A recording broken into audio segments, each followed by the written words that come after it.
Like, I think the ball has to get – I want to see the ball thrown to Pharrell Payne more. Okay, I know this doesn't count as one, but what I want to see Wade Taylor back in the lineup. Now, we can't – we all want that, though. Again, I'm looking at the shooting aspect. I want to see him continue to shoot better at the foul line. A&M gets to the free throw line a lot. All right, let's get back that percentage up around 70% or better. If Wade is out, I want to see the ball move from the point guard spot more efficiently. I mentioned throwing it into Pharrell Payne. I don't want to see the ball get stuck with Zurich or Manny deep in shot clocks. Okay. And then I think they're going to defend. I want to see them get back to dominating the offensive boards. That's a good the way one. they typically do, because that's their recipe for success, especially without Wade, but always is to play good defense, to offensive rebound, and get to the foul line a lot. And I want to see. I want to sound like I'm being hypercritical of the next group of players because, but I think I want to see one of these guys play better, whether it be Manny, Henry, Jace Carter, get something from C.J. Wilson, and Wilcher, Anderson, Garcia. I just want to see one of these guys kind of. I think there's more in the tank for every one of those guys I mentioned. I think there's better basketball in the tank for all of them. Of those guys you mentioned right there, who's the guy that you think is most likely to take that leap and have that strong game you're looking for? Manny. Okay. Because he's done it. He's done it.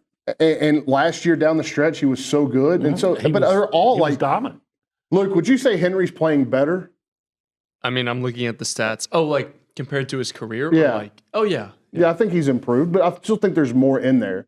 Yeah. I think there's more in there for obviously Manny. Anderson Garcia, I've seen him be much more productive than he's been lately. And I'm not putting him down, but I know that, like you said, there's more in the tank for Anderson. It feels like maybe a team without a household name that LSU basketball has had in the past.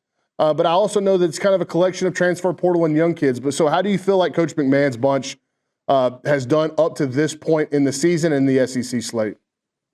Yeah, the LSU team is definitely a little bit different, a little weird. And I think even within the program, they're learning who they are as these games in the SEC keep rolling. So, yeah, at LSU, they needed that Arkansas win, their first SEC win. They started 0-3, and they lost at home. They were the only SEC team that first weekend to get a home loss. Every other home team took care of business except for LSU in that first SEC sort of start to the year. But yeah, this LSU team wants Cam Carter, their starting shooting guard, their 17-point per game scorer, to be that household name. He's a Louisiana native. He's a transfer from Kansas State, one of 3 transfer guards that they have that play significant minutes. And LSU they had a good non-conference, went 11-2, and that SEC start was sort of a little shock to the system.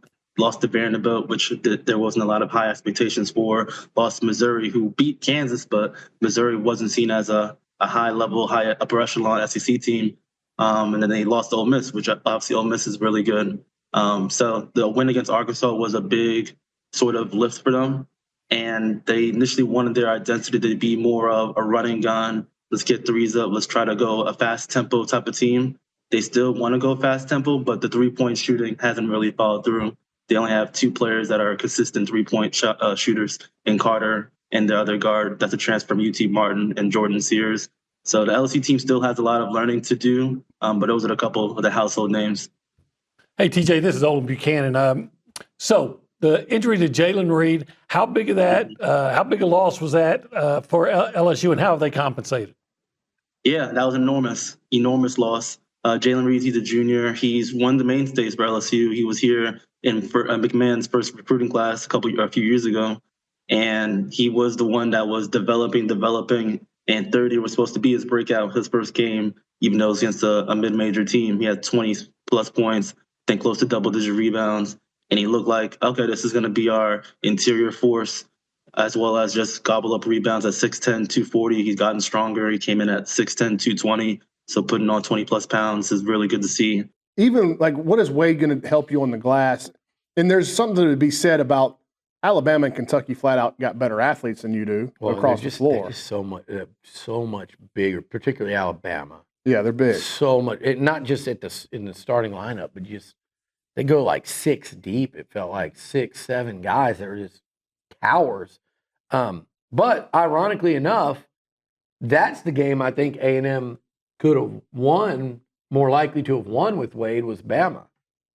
Because as much as they were fouling, I think Wade just, all he would have done is drawn more fouls, probably hit some shots, and certainly hit free throws after the fouls, which none of them could do. And you know that's contagious. So if Wade could have been in there hitting free throws regularly, I think it could have affected everybody else as well. So the Bama game is the one I thought they could have won, and I actually think that's the worst matchup out of the two. So, but they could have very easily lost those games, is what I'm saying. If he could come back in time for this one, but it might be this, dude. It might be 3 weeks, not 3. When do they play Ole Miss? Next week. Tuesday. During the week. Yeah. It might be 2 weeks and a couple days, and it might be a situation where, man, if you could get through this LSU one and be 2-2 in 4 games he missed, and he could really be like, but man, you're gonna be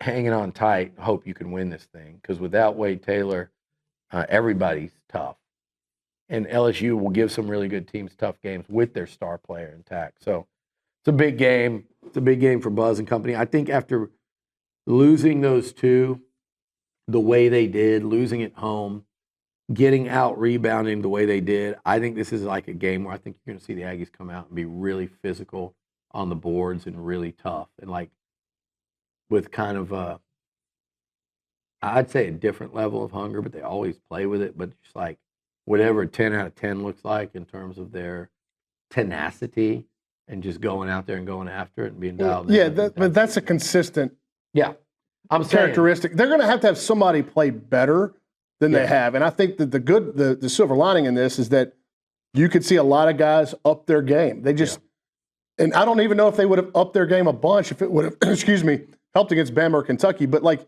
you need Manny to play better. You need Zurich to play better, more consistent, be more efficient with the basketball. I think there's another level for Jace Carter and some of these guys off the bench to go to. Anderson. Well, you're just saying what I'm saying, like, unless you're talking about offensively, but I'm talking about just Solo, Andy.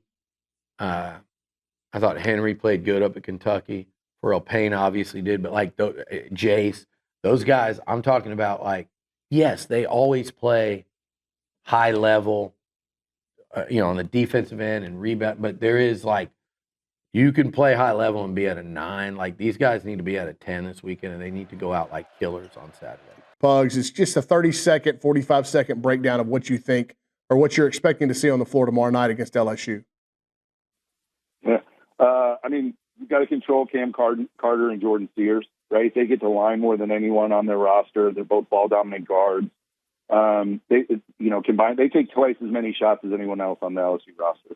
And when 50% of those guys' shots are threes, which is the case here, there has to be a focus on finding them early in transition. I call it getting hands-on, right? It's like the offensive line, right? Like, the offensive line gets their hands on the defensive line early. They can push. They can move, that line. The same idea, defensive transition, right? Can you slow them down, use some pressing, use some of their zone stuff to slow them down, find them early in transition, and make them think twice about taking that early three-point shot. You got to remember who Matt McMahon is as a coach. He's the same guy who had a ton of success at Murray State with guys at the guard position, right? John Morant, perfect example, who had the green light to do what they wanted to do. Everything's run through the guard. So, and he's got some guards who come off the bench. Victorious Miller is a McDonald's All-American who's played in every game and is kind of coming into his own. You've got to find these guys when they come off the bench, and you've got to keep them thinking twice, and then control the glass. A&M has to get to the offensive glass. A&M has to limit LSU's second chance opportunities, and then they've got to run, and they've got to find early points, transition points early in the shot clock, and set up their defense. A turnover for A&M is a basket for LSU.